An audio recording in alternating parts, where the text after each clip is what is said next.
하나님 말씀 같이 읽겠습니다. 신약성경 마태복음 4장 18절에서 22절까지의 말씀입니다.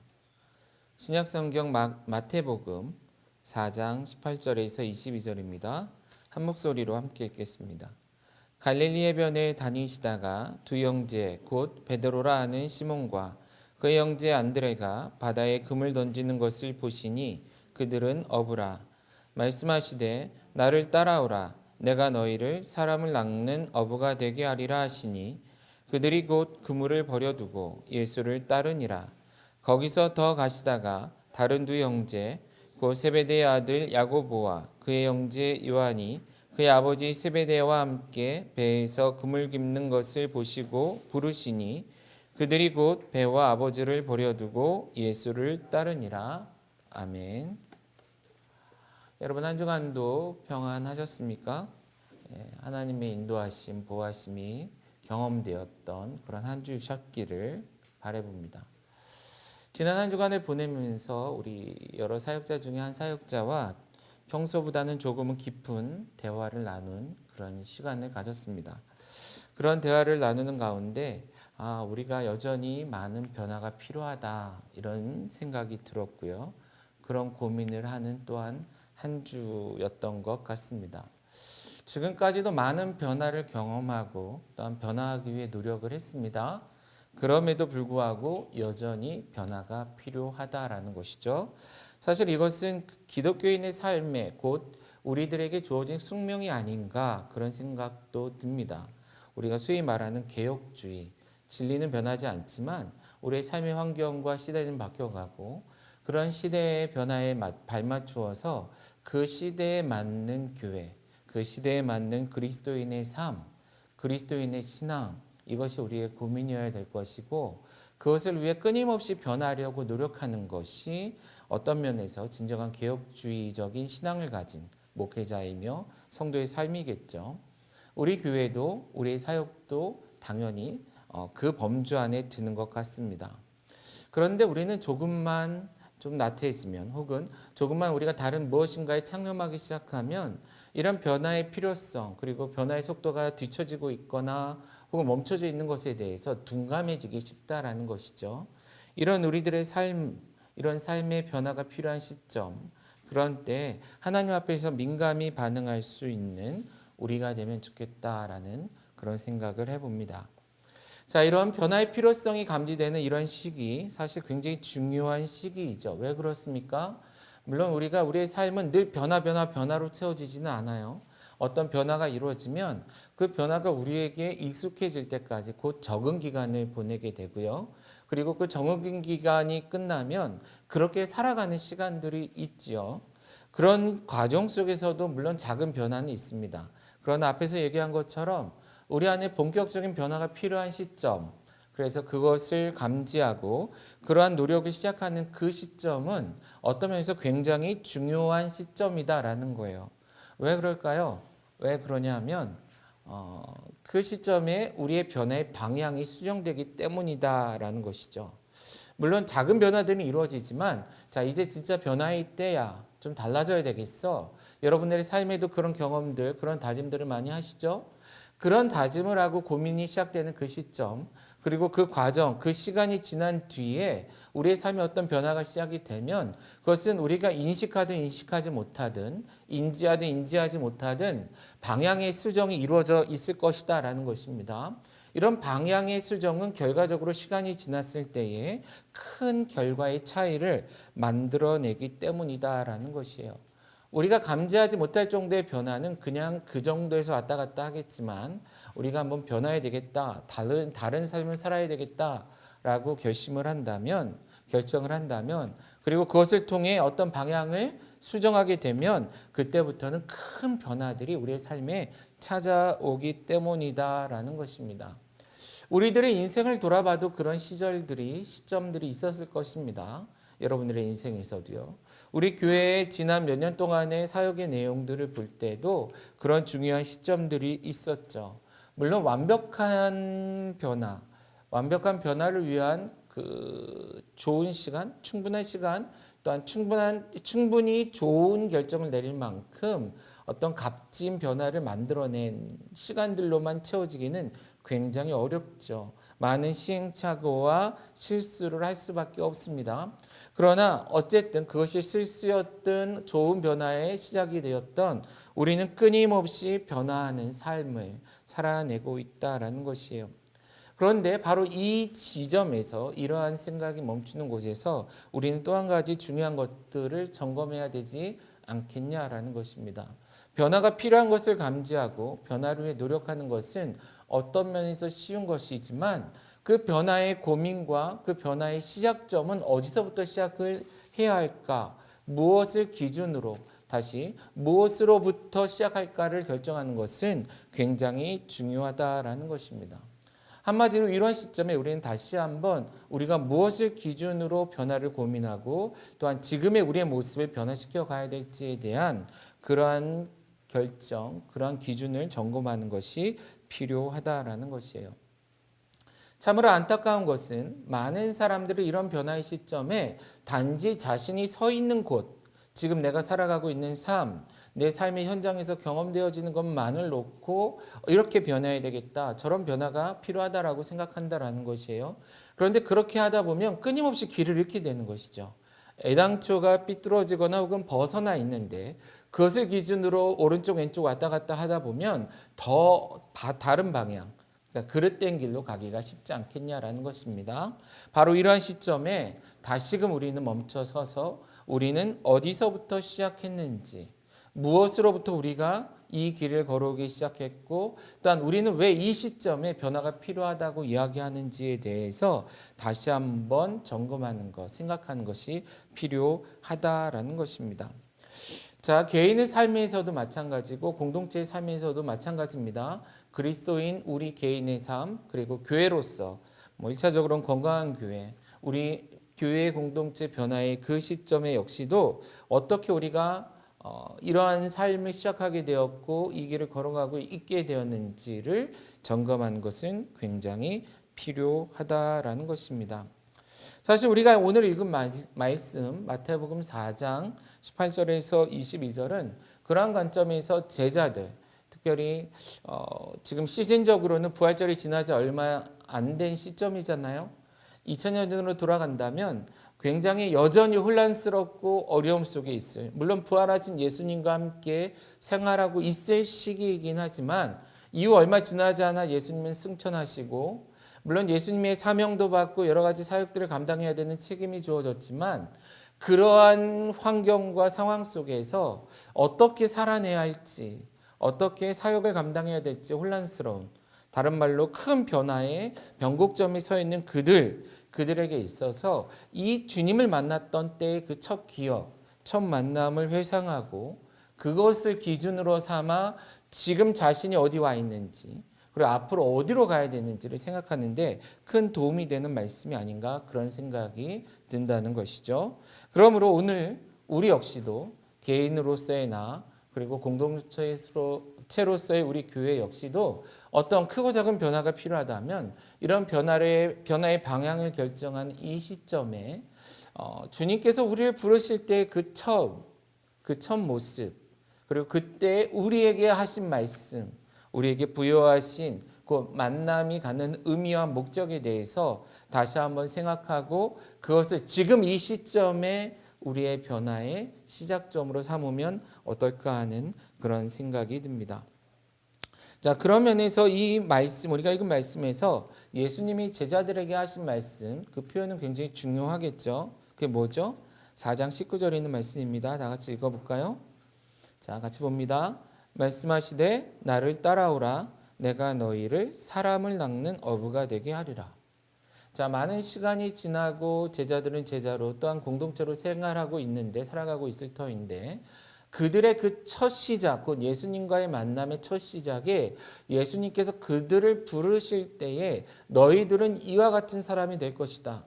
곧 내가 너희를 불러 나의 제자를 삼는 이유는 이것이다라는 말씀으로 우리가 읽은 이 말씀, 곧 내가 너희를 사람을 낚는 어부가 되게 하겠다라는 이 말씀을 주셨다라는 것이고 그러므로 이후에 제자로서 또한 교회로서 세워져 가는 데 있어서 이 예수님의 표현은 굉장히 중요한 기준이 된다는 것, 우리가 먼저 생각하고 우리가 말씀을 계속해서 나눠가기를 바라봅니다. 자, 우리가 사실 이 전후 문맥을 놓고 보면 우리가 읽은 이 말씀, 특별히 예수님께서 제자를 부르시는 이 모습은 굉장히 중요한 의미를 가지고 있습니다. 잘 아시는 것처럼 예수님께서는 이 땅에 성육신을 하셨고요. 약 30년 정도의 시간은 사적인 삶이라고 그러나요? 개인의 그냥 삶을 살아내셨습니다. 그리고 약 30살 즈음 되셔서 약 3년에서 3년 6개월 정도의 기간 동안 공생애를 살아가게 되죠. 이런 개인의 삶에서 공생애, 이 넘어가는 포인트, 변화가 시작된 이 포인트에 있었던 중요한 사건들 중에 하나가 바로 이 사건이다라는 거예요. 그리고 특별히 예수님의 공생애에서의 사역적인 요소를 본다면 우리가 읽은 이 말씀은 그런 면에서 공적인 사역의 시작을 알리는 하나의 사건이었다라는 것입니다. 자, 읽지는 않겠지만 이 앞부분에 어떤 일들이 있었냐면 예수님께서 세례 요한을 찾아가시죠. 세례 요한을 만나서 세례를 받으십니다. 이 세례를 받으실 때에 하늘이 열리고 하나님의 음성이 들려오죠. 곧 하나님의 아들이라는 인정, 곧 인증이 이루어지게 되죠. 이 세례를 받으신 이후에 성령님께서 예수님을 광야로 이끄십니다. 그리고 광야에서 약 40일 동안의 금식 기도를 하시죠. 우리 잘 아시는 것처럼 금식 기도가 끝난 이후에 사탄으로부터 마귀로부터 세 가지 시험을 받게 되시죠. 잘 아시는 것처럼 주의 말씀으로 권능으로 마귀를 쫓아내십니다. 이후에 천사들의 수종을 받게 되죠. 그리고 광야에서 돌아오십니다. 이 앞선 이 크게는 두 사건, 그리고 이 두 사건을 또 그 내부를 들여다보면 몇 가지 사건들이 함께 들어가 있죠. 이 사건은 어떤 면에서 공적인 사역을 시작하기에 앞서서 개인으로서 준비되어져 가는 시간이었다라는 거예요. 그런데 4장 18절부터 구제 얘기하자면 17절, 예수님께서 회개하라 천국이 가까웠느니라는 메시지를 선포하시고 그가 첫 발을 내딛는 그 순간, 그 첫 번째 사역으로 하신 것이 무엇이다? 곧 제자들을 부르신 사건이다라는 것입니다. 자, 여기서 순서가 되게 중요합니다. 왜냐하면 많은 사람들이 함께 일할 사람들을 찾죠. 왜 그렇습니까? 일을 하다가 일에 붙이기 때문 아닌가요? 너무나 많은 일들이 갑자기 늘어났어요. 그렇기 때문에 새로운 직원을 고용하고 함께 일할 사람들을 찾는 것이죠. 그러나 예수님은 그의 공적인 사역이 아직 제대로 시작도 하기 전에, 많은 사람들로부터 관심받기 이전에, 예수님을 따르는 사람들이 많아지기 이전에, 많은 업무를 감당하게 되기 그 이전에 이미 제자들을 먼저 찾아가시고 부르셨다라는 거예요. 부르시고 그들에게 우리가 아까 읽었던 그 말씀, 곧 내가 너희를 사람을 낚는 어부가 되게 하겠다라는 이 말씀을 주시고 이 목적을 이루기 위하여 그들과 함께 돌아다니시고 함께 그 사역을 감당하셨다라는 것입니다. 자, 순서가 중요하다고 얘기한 것은 곧 예수님께서 제자를 부르신 것은 그의 공생의 사역을 하다 보니 필요해서가 아니라 그의 공생의 자체의 사역에 필요한 필수 조건, 전제 조건이 되기 때문이다라는 것입니다. 이것을 위해 예수님은 제자를 부르셨고 이것을 위해 예수님은 그들을 통해 교회를 세우셨다라는 거예요. 이런 하나님의 나라 사역을 위해 오늘날도 주님은 그의 백성인 우리를 부르셨고 그리스도인들을, 또한 더 나아가서 우리를 불러 교회로 삼으셨다라는 것입니다. 그렇게 본다면 예수님의 곧 하나님의 마스터 플랜이 온 세상을 구원하는 이 귀한 사역에 있어서 이런 제자를 부르시는 사건은 굉장히 중요한 의미를 갖는다라는 것이에요. 창세 이래 단 한 번도 그 마스터 플랜을 이루어가는 전략이 바뀐 적이 없죠. 그때도 예수님은 사람을 부르시고 그들을 준비시키셔서 그들로 하여금 하나님의 일을 이루고자 하셨고 오늘날도 여전히 사람을 부르시고 그들을 모아 교회로 세우시고 또한 이런 그리스도인들과 교회를 통해 하나님의 나라를 세워가시는 그러한 전략을 사용하고 계신다라는 것입니다. 근데 여기서도 잠깐 한번 생각해 볼 수 있는 것은 오늘 우리가 읽은 말씀은 특별히 예수님의 제자들 중에 어떤 사람들을 부르시는 사건이죠? 잘 아시는 것처럼 4명의 어부들입니다. 12명의 제자 중에 첫 번째 부름받은 제자들의 그룹이죠. 그런데 그들의 직업이 뭐예요? 어부였다라는 거예요. 이유가 있으셨을 것 같아요. 그들을 부르면서 하신 말씀, 내가 너희로 하여금 사람을 낚는 어부가 되게 하겠다. 이런 어부됨과 관련돼서 이것을 누구보다 잘 이해할 수 있는 사람, 잘할 수 있는 사람들로서의 어부를 염두에 두신 것이 아닐까 이런 생각이 든다라는 것이죠. 자, 우리는 예수님의 사역을 곧 죽어가는 죄인들을 구원하는 사역이라고 말합니다.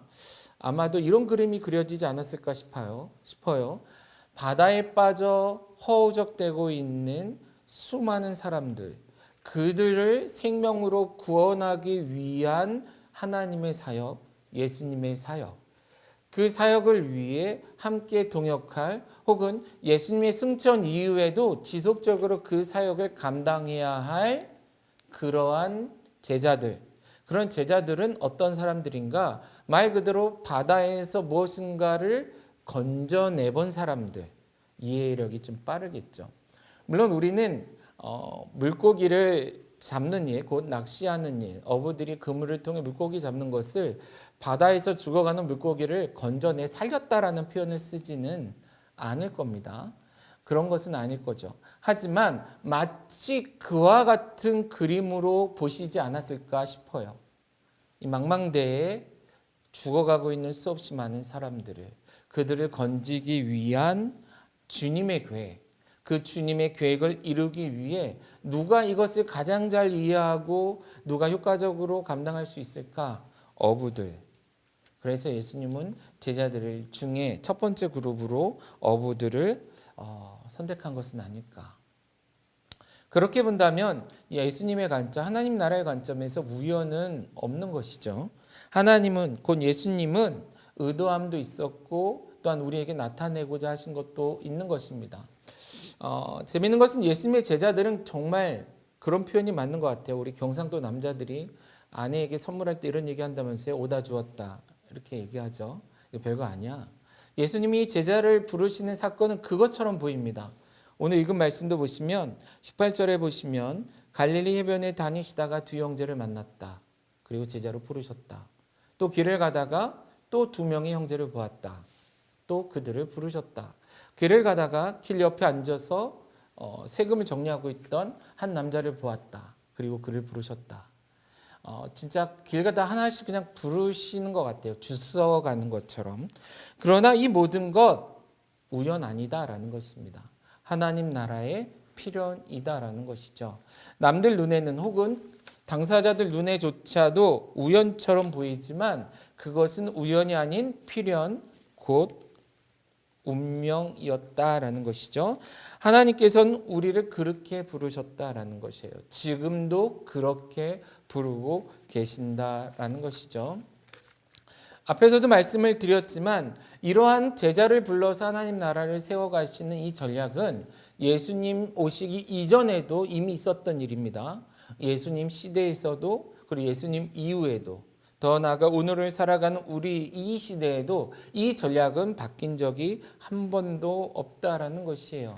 다시요. 그렇다면 오늘날 우리가 그리스도인 된 것, 오늘날 우리가 건강한 교회를 세워진 가장 큰 이유는 무엇이죠?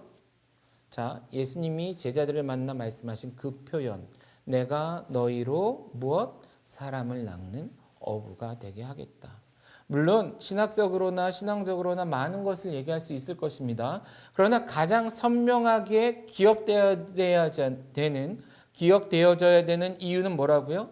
하나님께서 우리를 이 세상 가운데 곧 사람을 낚는 어부가 되게 하시기 위하여 우리를 부르셨다라는 것입니다. 예수님 승천 이후에 하나님 나라 운동을 해나가야 되는 그 제자들에게도 잊혀지지 말아야 될 것. 왜 우리는 사도로 부름받았는가?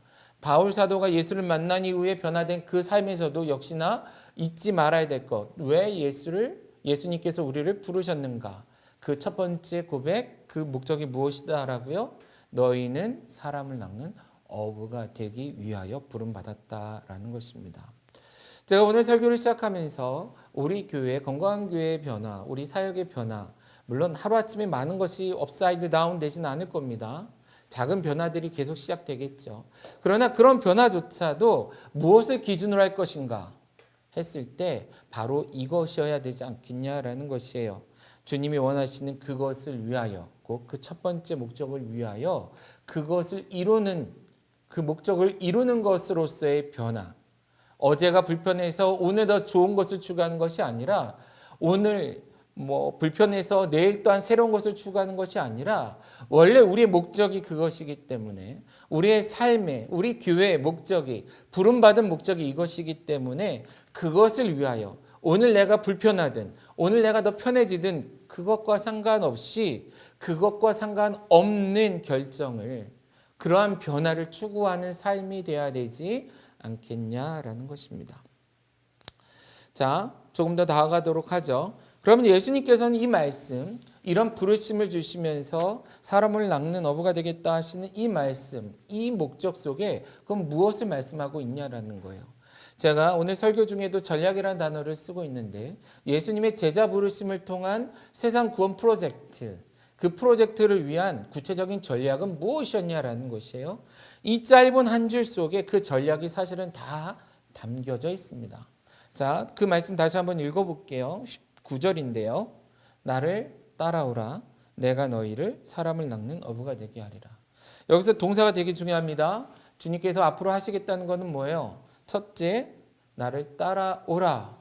결국 예수님은요, 사람들, 그 제자들을 자신에게로 부르신다라는 것입니다. 자, follow me 이렇게 표현되고 있지만 come, 내게로 오라라는 것이에요. 영어로 얘기하면 come to me이죠. 자, 업으로 살아가는 그들, 세리로 살아가는 그들, 또 다른 어떠한 삶의 정황 속에서, 상황 속에서 그들의 삶을 살아내고 있는 그들을 부르셨어요. 누구에게로? 주님께로. 우리 역시도 마찬가지입니다. 여러분들이 모태신앙일 수도 아닐 수도 있는데, 어떠한 배경을 가지고 있든 엄격하게 말하자면 주님께서 부르셨기 때문에 주님께로 나온 자들이다라는 것입니다. 또한 교회로도 부르신 것이죠. 자, 건강교회 대부분의 성도들은 저와의 관계성들이 있고 그 관계를 바탕으로 시작된 교회이기도 합니다. 물론 모두는 아닐 수 있어요. 그러나 그건 역시도 주님께서 역사하신 것이죠. 운명적으로. 그리고 그것을 통해 교회로 나오라, 공동체로 나오라 하시는, 오게 하시는 그러한 전략이었다라는 것이에요.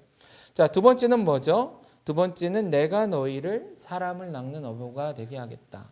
보통 영어 성경들은 make라는 단어를 여기서 씁니다. 내가 너를 사람이 낚는 어부로 만들겠다라고 표현을 하고 있어요. 자, 이 make라는 단어. 근데 최근에 번역된 NIV 성경에는 이 표현을 조금은 좀 부드럽게 했는데, 내가 너를 사람을 낚는 자가 되기 위해 보내겠다라는 표현을 씁니다. 그래서 send out이라는 단어를 써요. 사실 make라는, 내가 너를 그러한 자로 만들겠다는 말은 두 가지를 다 포함하는 것 같아요. 첫 번째는 뭐예요? 자, 그 make 안에 내가 너희로 하여금, 이전에는 어부였지만, 물고기를 낚는 어부였지만 지금은 사람을 낚는 어부가 되게 하겠다. 결국 뭐예요? change가 이루어지는 거죠. transform, 바꾸겠다라는 거예요. 변화되는 것이죠. 이런 변화된다라는, 변화시키겠다라는 전략과 또 하나, 변화된 너희를 어디로 보내겠다? 세상으로 보내겠다. 물론 이 세상은 우리가 있던 곳으로 돌아가는 것일 수도 있습니다. 그러나 때로는 내가 있었던 곳을 떠나, 본토 친척 아비집을 떠나듯, 또한 성결을 위해 먼 곳으로 떠나든 뜻, 하나님께서 가라 하시는 곳으로 보내지는 것, 가는 것을 포함할 수 있겠죠. 결국 이 한 문장 안에는 무엇이 들어있다고요? 주님께로 오라라는 것, come to me. 두 번째, 내가 너희를 변화시키겠다라는 change 혹은 transform. 그리고 세 번째는 그런 후에 너희를 어떻게 하겠다? 세상으로 보내겠다. send out이라는 이 세 가지 전략이 들어가 있다라는 것입니다. 이것은 창세 이래 모든 주님의 일에 쓰임받은 모든 사람들에게 적용되는 것입니다. 모세도 그랬고요. 다윗도 그랬고, 모든 하나님의 사람들이 그의 사역을 위해 부름받을 때 주님께로 부름받아 왔고 주님은 그들을 변화시켰고 그들을 통해 세상을 변화시키는 이러한 전략을 사용하셨다라는 것입니다. 또한 이 말씀에 이어서 보면 제자들이 그 말씀에 반응하는 것이 나오죠. 뭐 어떻게 반응하죠? 주님께서 이렇게 말씀을 하셨더니 제자들이 픽하고 돌아선 게 아니다라는 거예요. 무슨 이상한 소리 하냐고, 당신은 목수고 나는 어부인데 이러고 돌아서지 않았다라는 거예요. 그들은 이러한 예수님의 말씀에 순종했습니다. 여기 두 그룹 다 그 성경 저자 마태가 일부러 강조한 것 같은데요. 즉시로라는 단어가 나와요.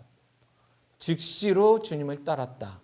즉시로 예수님을 따라 곧 따라갔다. 그리고 이러한 즉시로의 반응에 좀 부합하는 또 하나의 표현이 나오는데 버려두고라는 표현이 나옵니다. 모든 것을 다 버려두고 그들이 물고기를 잡았던 것을 버려두고 아버지와 아버지의 배를 버려두고 그 직업, 생업까지도 버릴 정도의 각오를 하고 예수님을 따랐다라는 것이에요. 그런데 이들이 따르게 되는 것, 그리고 예수님을 따름을 통해서 그들에게 변화되어지는 많은 변화들, 이 전략이겠죠. 따르는 자의 전략이라도 얘기할 수 있는데 이거 역시도 맞물려 간다라는 거예요. 예수님은 어떻게 하라 그랬습니까? 오라고 했죠. 그러니까 제자들은 그것에 어떻게 반응했어요? 예수님께로 갔습니다. 단순히 예수님께 갔다, go라는 의미가 아니고요. 말 그대로 follow me 했기 때문에 follow 한 겁니다. 여러분 follow 하다라는 말이 무슨 뜻인지 혹시 아시나요? 제가 옛날에 조금 했던 게임이 있는데 그 게임 보면 이렇게 지정하는 게 있어요. 어떤 유닛을 어떤 다른 유닛에게 이렇게 찍어 놓는 게 있어요. 그러면 그다음부터 신경 안 써도 돼요. 이 앞에 유닛이 가는 곳을 뒤에 유닛은 그냥 따라가요. 어디가 됐든 갈 수 있는 데까지 무조건 따라가죠. 자, follow라는 단어는 어디까지 간다, 어디 목적지로 간다, 예수님께 그냥 왔다 이런 의미가 아니라 그냥 따라다닌다라는 것입니다. 그러니까 예수님이 산으로 가면 산으로, 바다로 가면 바다로, 예루살렘으로 가면 예루살렘으로, 또한 이방인의 땅으로 가면 이방인의 땅으로 어디든 따라다니는 모습이 바로 follow라는 단어다라는 것이에요. 제자된 우리, 성도된 우리, 교회된 우리가 해야 되는 것은 이런 오라 하시는 주님께 내 주님, 내가 주님을 따라가겠습니다. 어떤 상황이든 어떤 곳이든 어떤 일을 해야 되든 상관없이 따라가겠습니다라는 것이 성도된 교회된 우리의 전략이어야 된다라는 것이죠. 그러면서 우리는 한번 반성해야 되지 않을까 싶습니다. 아주 1차적인 이 following 하는 것조차도 우리는 실패하고 있지 않은가. 자꾸만 내가 주인이 되어서 어떤 때는 follow 할게요. 어떤 때는 안 할게요. 사실 그런 의미가 아니다라는 것을 우리가 한번 짚고 넘어가면 좋겠다라는 거예요. 두 번째는 뭐죠? 주님께서 우리를 change한다고 그랬습니다. 주님께서 우리를 transform, 변화시킨다고 얘기했어요. 그러면 우리는 어떻게 해야 됩니까? 우리가 변화시키는 건가요? 아니죠. 우리는 변화되는 거죠. 영어로 표현하자면 changed 되는 거고 transformed 되는 겁니다. 다른 말로 얘기하자면 나를 변화시키도록 주님께 내어드리는 것이죠. 그러니까 제자들이 예수님을 따를 때 이루어졌던 변화는 예수님께 대해서 100% 열려진 상태로 주님을 따랐다라는 것입니다. 물론 과정 속에서는 그러지 않았어요. 주님께 늘 퀘스천 달고 질문하고 자기들끼리 싸우기도 하고 했지만 그러나 절대적인 권위에 있어서 예수님의 그 권위에 순종했다라는 거예요. 그것을 통해 그들은 어떻게 변화되었습니까? 예수님의 제자로 변화되었다라는 것이죠. 우리가 읽은 이 표현에서 본다면 사람을 낚는 어부가 되어지는 것이죠. 예수님께서 그들을 변화시킴으로. 한마디로 물고기를 잡던 어부는 사람을 낚는 어부로 변화되었습니다. 그리고 앞에 얘기했던 세리도 사람을 낚는 어부로 변화되었고요. 독립운동가였던 열심당원인 시몬도 어떻게 됐습니까? 사람을 낚는 어부로 변화되었다라는 것이에요. 물론 그럼에도 불구하고 자신스러움은 유지했죠. 우리 주님이 인격적이기 때문에 그랬다라는 것입니다. 우리가 예수님을 따르는 것, 성도로 우리 교회가 그런 교회가 되는 것도 마찬가지가 아닐까요? 주님이 원하시는 모습으로 변화되어지는 것, 그럼에도 불구하고 획일화되지 않고 우리 각각의 맛도 향기도 능력도 드러나는, 그것을 통해 훨씬 더 효과적으로 하나님의 나라가 세워지는.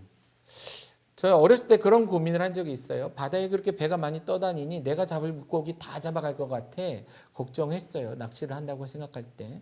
그런데 바다에는 물고기가 엄청 많고요. 그리고 무엇으로 잡든 잡는 도구와 또한 수심과 미끼에 따라서 잡을 수 있는 물고기의 양과 종류가 결정되더라라는 것입니다. 사람을 낚을 때도 마찬가지가 아니겠냐라는 거예요.